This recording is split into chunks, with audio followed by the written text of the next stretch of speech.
Previously on QualiaZ. You're missing 99.9% of what intelligence might be. You need to bring in the world knowledge, bring in the reasoning.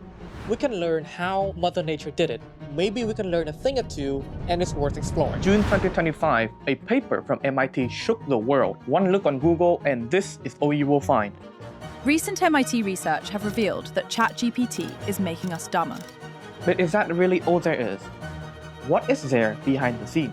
You're watching QualiaZ and this is AI for Dummies. Let's start with the moment you type in your prompt. How are cats and dogs different? For us humans, this question is simple. We have real-life experience and memories and observation to know that a dog and cats have 4 legs. But for AI, this is much more complicated. It cannot understand these animals and concepts like we do. So here is what it does instead.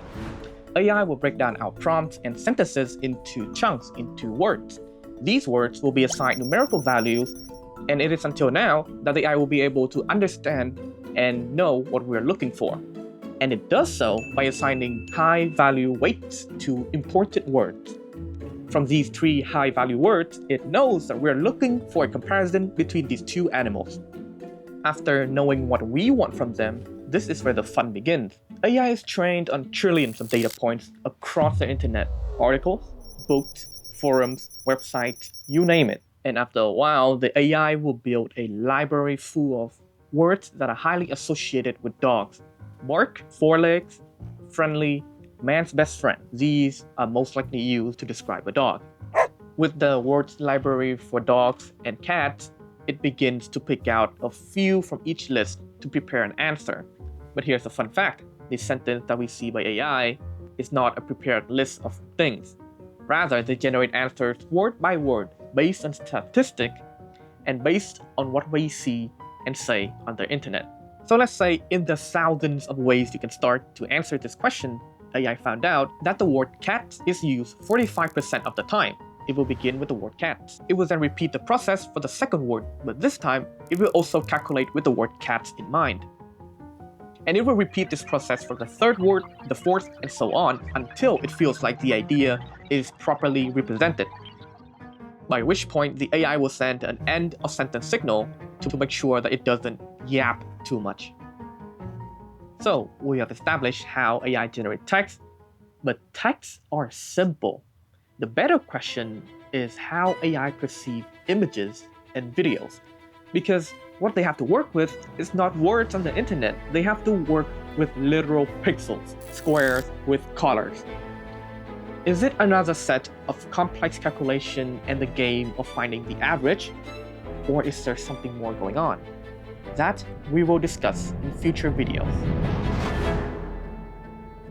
So we have established that ChatGPT generates the most average answers for us, which is fine. So why is it that the guys at MIT is saying that using AI and ChatGPT is destroying our brain? Except that is not what they said. This is what is stated instead in the report. As you can see, a resounding no. Before rushing into conclusion, we have to know what it's about. Here's how it goes. The experiment has 2 groups assigned a task of writing an essay. One group has ChatGPT for their help. The other can only use their brains.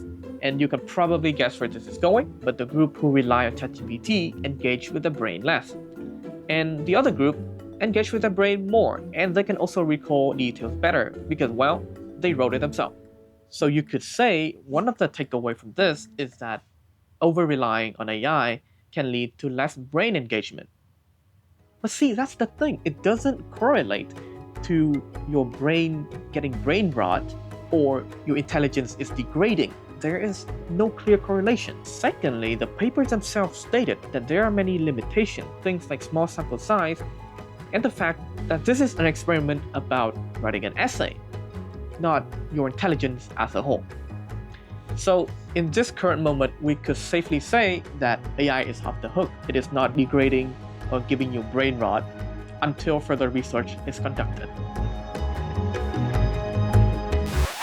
Oh, no, you think that's it? This is just the beginning. We learned that ChatGPT generates an average answer for us. So surely we can trust it, right? We can trust the answer. Scientists have found out that when confronted with something they don't know, the AI will start hallucinating, meaning it will start making stuff up, things like numbers, sources. And if you use earlier versions of ChatGPT, you would know that it can sometimes blatantly give wrong information. I like to think of it this way, right? The chips, the computers, we pretty much totally understand what's going on in a computer chip, even though they're incredibly complex. While we've built all the components, it's when it scales up a billionfold, we can't always assess what's going to happen. You might ask, describe to me the latest work on vision processing for driving.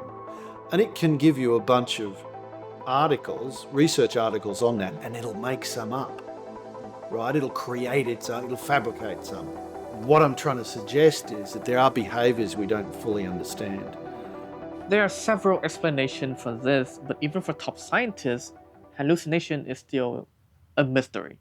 So there is no doubt that AI is getting better, but there is still an underlying problem. And we will look at that problem by looking at another technology that did change our life. Welcome to the internet. There are tons of research on things like the Google effect, where over-relying on Googling things will lead to memory loss. There's nothing too serious going on. It's just that the technology is too convenient. If you have access to the internet, to Google, you have access to information everywhere, constantly, all at once. And by that point, there's less incentive to store the knowledge. You don't really need to engage with your memory as much. But with AI, it's more complicated than that, because it processes that data for you and it makes the decision for you. And that is where things can get weird. What will happen if we rely too much on this technology going forward? What will it do to our brains? You can take 2 actions right now that could prevent it from happening in the first place. 1. Don't over-rely on the technology. And 2. If you have to use it, always look at the bigger picture. If you rely too much on this average answer, how will you ever learn about the bigger picture, the whole truth? How will you learn and progress? Historically, humans have progressed because we asked questions. 2 centuries ago, we would believe in what is called spontaneous generation theory, where if you put food outside for too long, flies and maggots will spawn from it.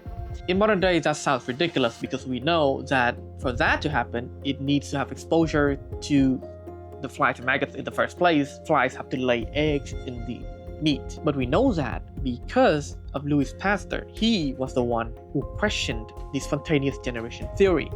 He was the one who took action and disproved the theory. And from that, we gained better knowledge and revolutionized medicine.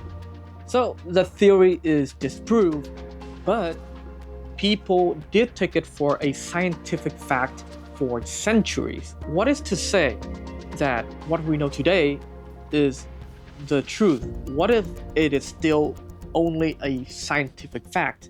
What if we're still exploring? And it begs the question, what if what we know about evolution is correct? What if we're missing something? Which comes first, the egg or the chicken? And then there's gravitation. What about gravity on Earth? Do we know everything about gravity on Earth?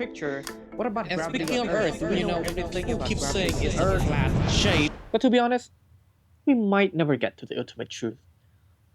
But the important thing is that we never stop trying. We keep asking questions. We keep staying curious. And with AI, we can progress the fastest we have ever done in humanity's history, as long as you treat it for what it is, a tool to help you make better decisions and to learn faster. And the best way to master this tool is to simply learn it. And here is how you learn according to top scientists. So you adopt a critical view of AI.